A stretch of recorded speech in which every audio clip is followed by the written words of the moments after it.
welcome to another episode of Getting Off the Hamster Wheel, how to find a career that brings you joy, fulfillment, and success. My name is Karen Weeks, and today we have Alina Doran joining us to share her story about how she went from accounting to special projects, to financial planning and analysis, to strategic partnerships, to business operations, and various forms of coaching along the way. So let's jump in and hear Alina's story. Hi, everyone. I'm so excited to have Alina on this show with us today. I've known Alina for a few years now, actually probably 5, 6, 7, 8, if we start adding it up. So excited to have her share her journey with you. So welcome, Alina. If you could just kind of share the headline of your story and your life, and then we'll kind of go from there. Hi, good morning, Karen. Thanks for having me. It's amazing. It has been 8 years, and amazing what life, the twists and turns that 8 years can bring in life. Really, truly incredible. So I started my career in accounting, in corporate finance, a number of roles in that CFO suite, a number of twists and turns in my career journey that I'm happy to share. And today I work in business operations, so very much a non-finance role in a large conglomerate media entertainment company with some coaching along the way. Bit of a shift, which I'm so excited to talk about, both industry-wise, but also role-wise as well. And so I always am fascinated, asking 18, 19, 20-year-olds to decide what they want to do for the rest of their life while in college or in trade schools is fascinating to me. But so why accounting? Why did you start there? Well, it's funny. I'm an immigrant. My family immigrated from the Ukraine when I was 11 years old. And there I was a musician. I composed. I was a pianist.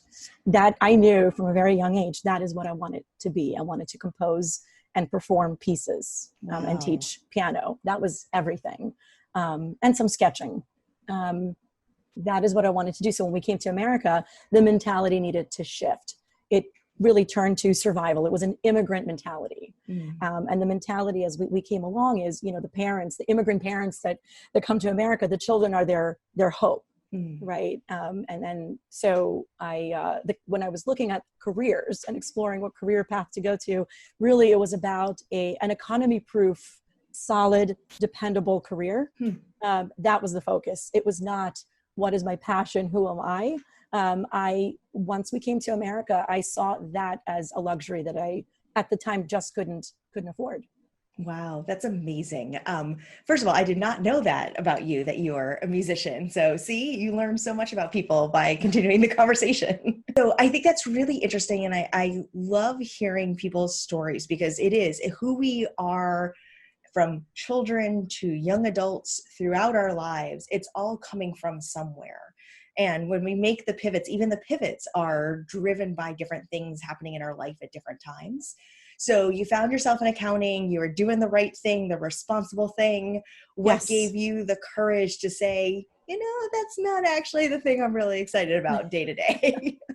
Well, and I've been very, very fortunate in the companies that I've worked for and the peers and the bosses that I've had. I mean, really, by and large, I've been very, very fortunate. I've learned so much from them. I learned very, very early on in my career in a Big Four company that I was, this duck was not like the other ducks.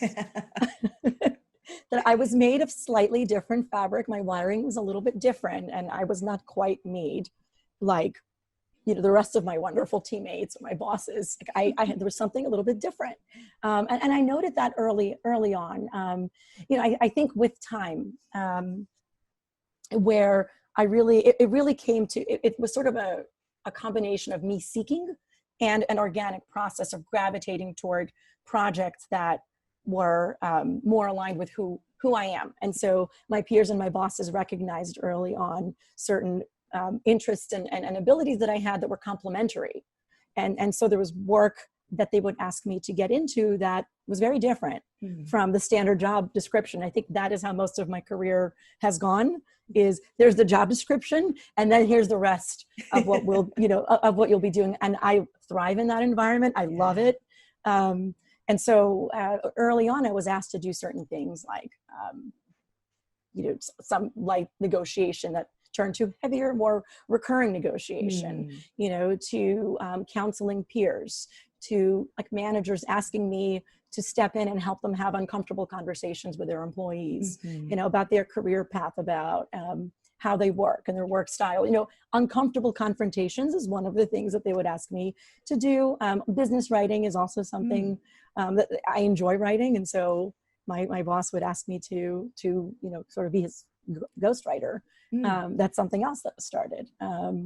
Or a company that was acquired, and I was asked to interview the team, like the finance team members that were acquired, and sort of assess their abilities, and assess, sort of give my my opinion on what, whether this is those are team members that would make sense to incorporate into the bigger team, and where.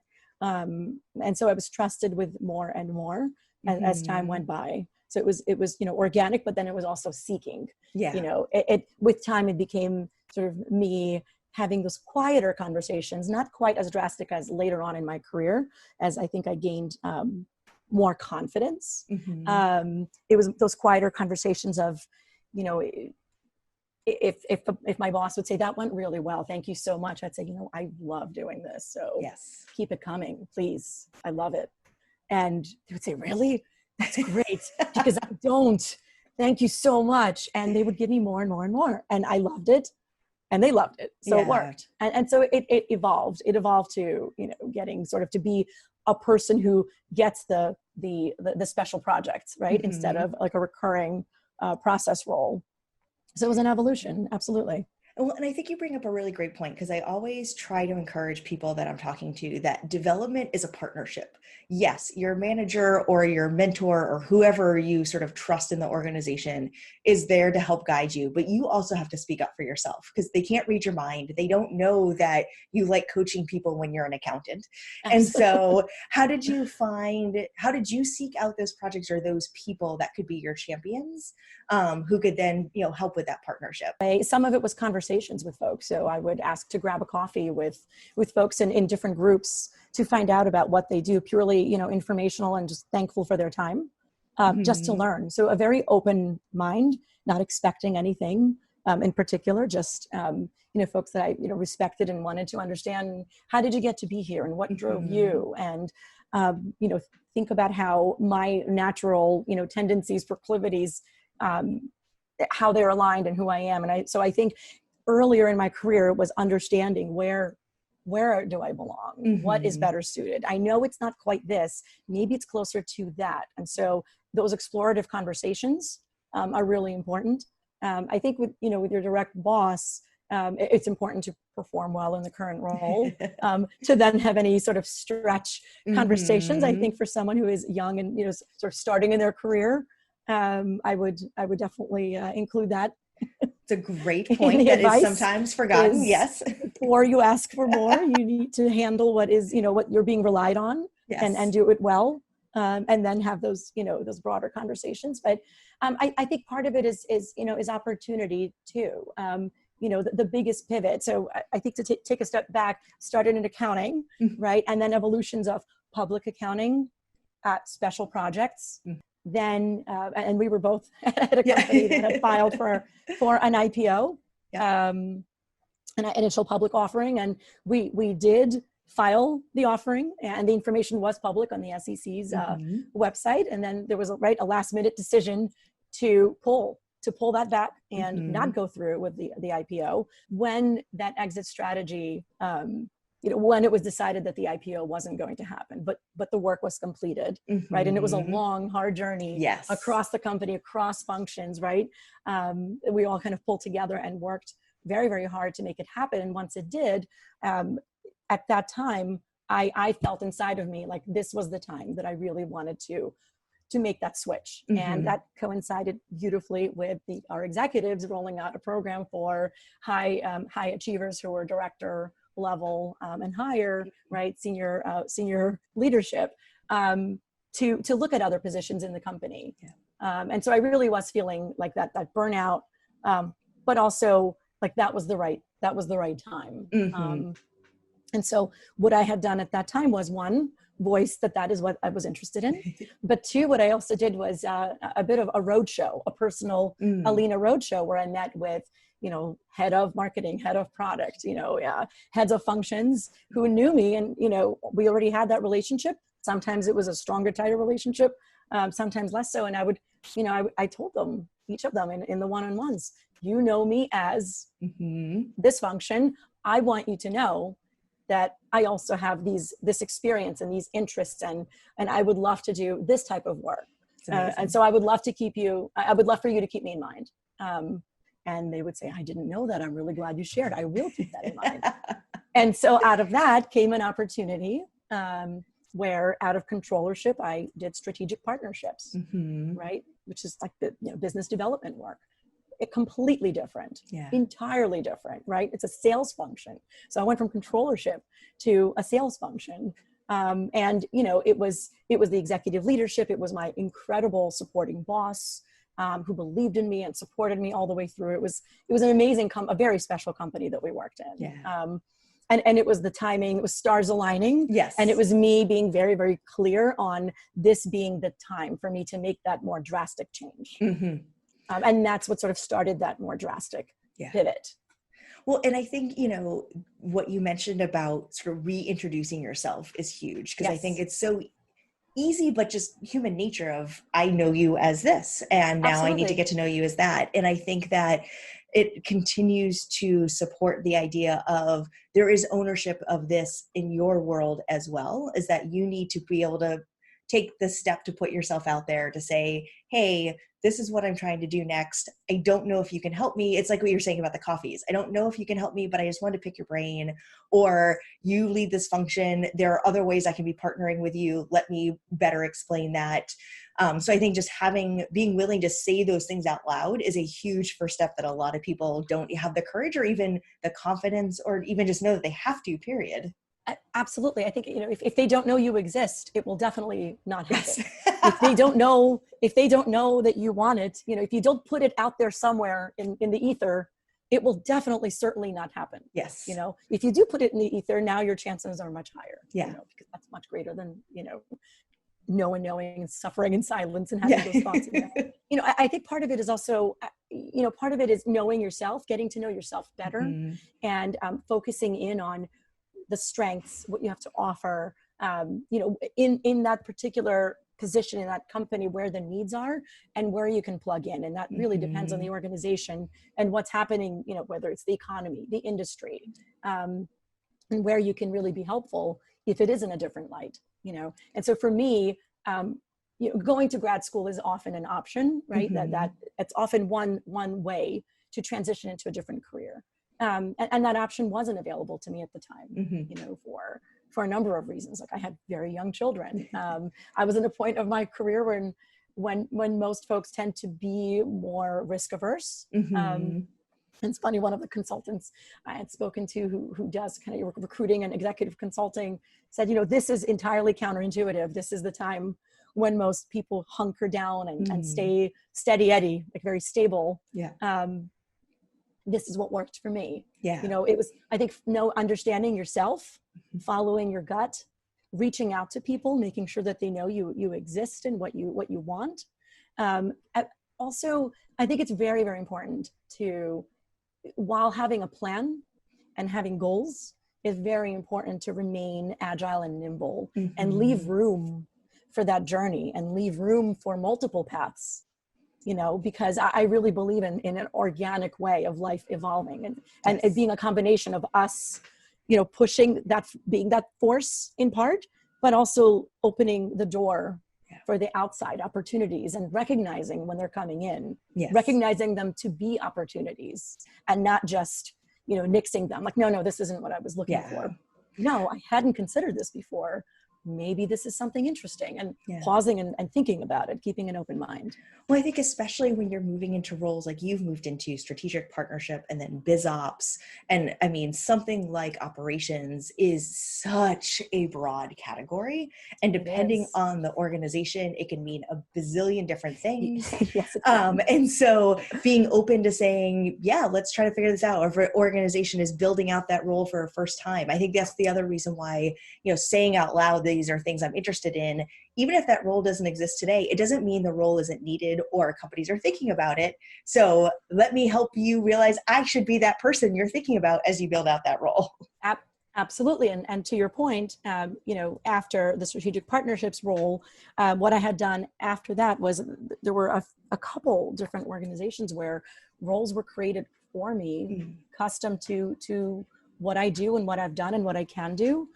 Folks who had known of me. And it really started with, one of the companies, it was a cup of coffee with a wonderful executive. And I was not expecting anything other than to just pick his brain and share with him what I'm doing. And he said, well, what can I do to help? And then I believe I said something like, well, what's happening in your backyard? Let's talk about that.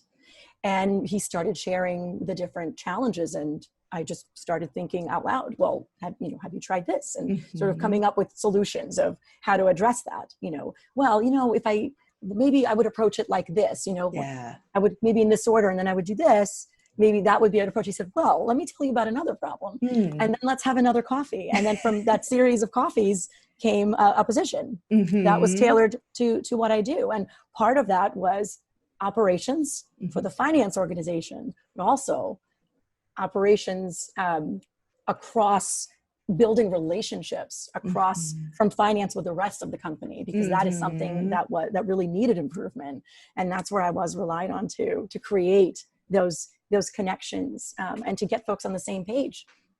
So they can work better together to understand each other, and really make it clear how it's all connected, and how we need to work together, how there really is a common goal, even though we're in different functions. And we went to school for different things.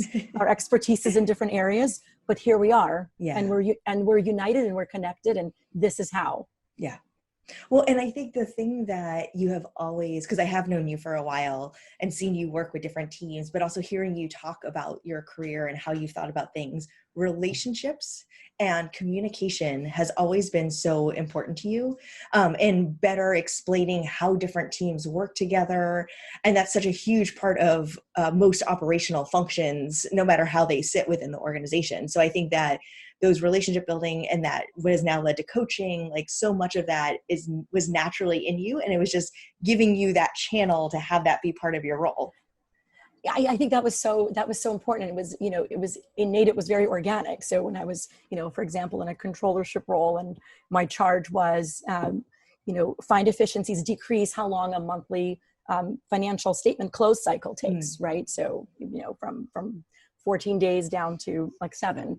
But we were not able to, invest in new systems. We're not able to necessarily get more folks in, right? More staffing. So what do we do, right? So we motivate a team. We go ahead and speak to the other functions, speak to engineering, to product, human resources, to marketing, to every part of the company. And my preference, to your point, was, it's always to meet, if there's an opportunity to meet human to human. Now it's video over purely audio. But in the normal office environment, it was to, if possible, to walk over and meet in person. That was always my preference, to sit down and really find that common language and really unite, right? Yeah. Really coalesce. We're a team. This is how we're connected. Yeah. This is how you play a very important role. This is how it all comes together. Yeah. And when filing for the initial public offering, that was instrumental. It was key to get all the functions aligned. Like an orchestra playing the same tune at the same time in harmony. Yeah. You can't do it without any part of the orchestra just playing to a different tune. You need to all play together. Whatever personalities, whatever functions, we're all here together as a team. That's really important. I love how you tied it back to your music and your original life. It Yeah, really does come together.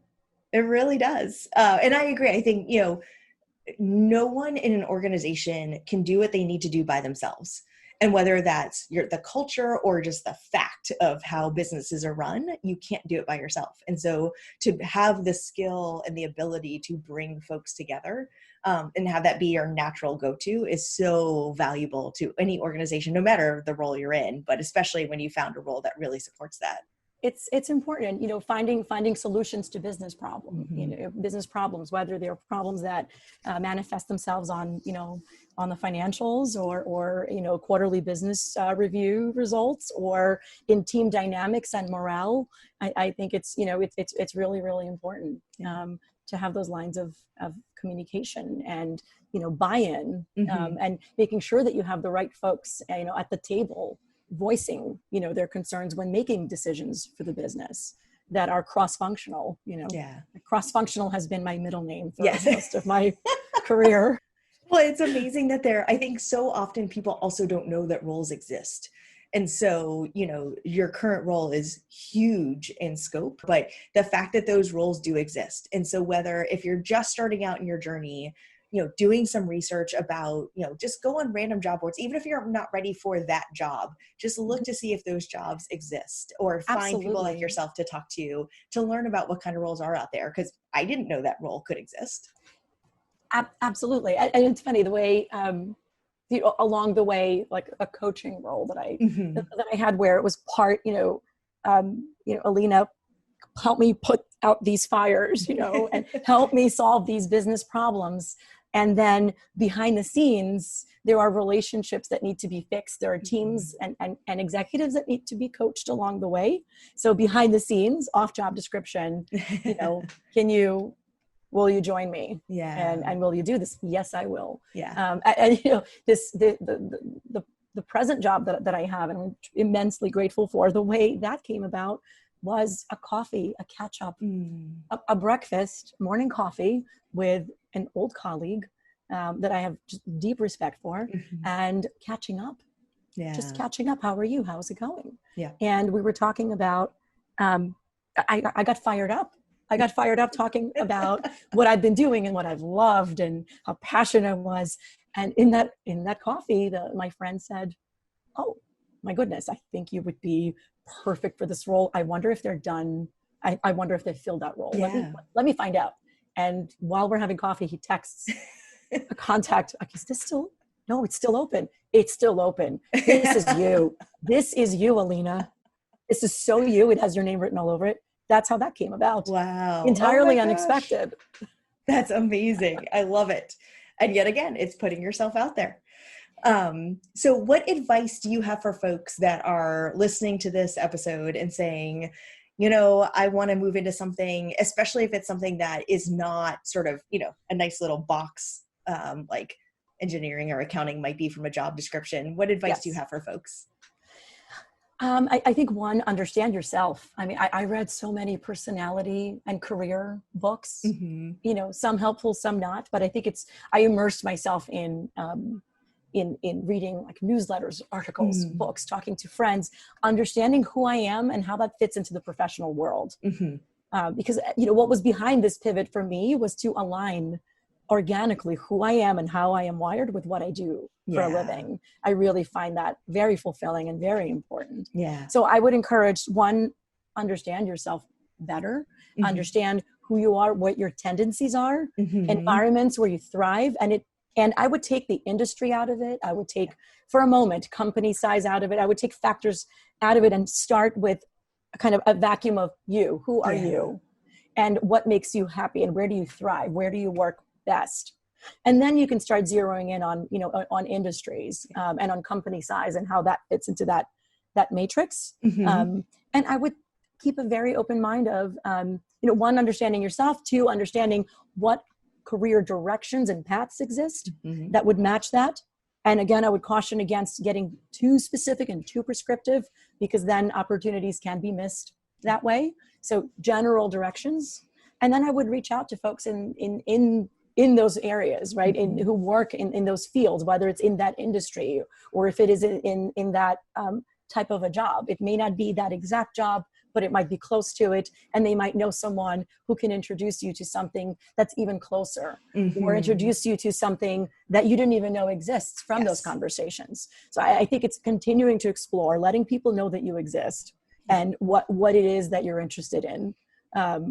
Putting yourself out there in the ether is really important, and keeping an open mind. So it's that constant, it's the balance between a plan and desires and agility. I love what you said about focusing first on what's important to you and the work that you want to do, and not worry about some of the other pieces like industry and that kind of stuff. I think the times that I personally have been tempted in the wrong way in my career is, oh, well, maybe I'll marry HR and entertainment. And I go to interview and something doesn't feel right.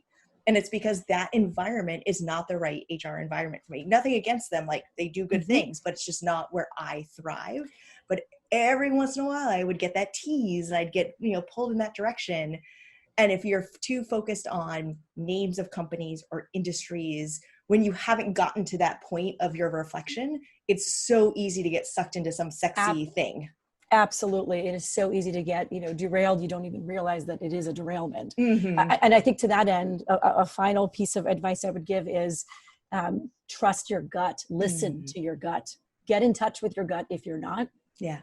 Because there's research, there's data, and it's interesting. That's my approach in business too, even in finance. It's, you make decisions that are data driven, but you will not make the best decisions if they're purely data driven. They also need to be a feel, right? A feel that's not quantifiable.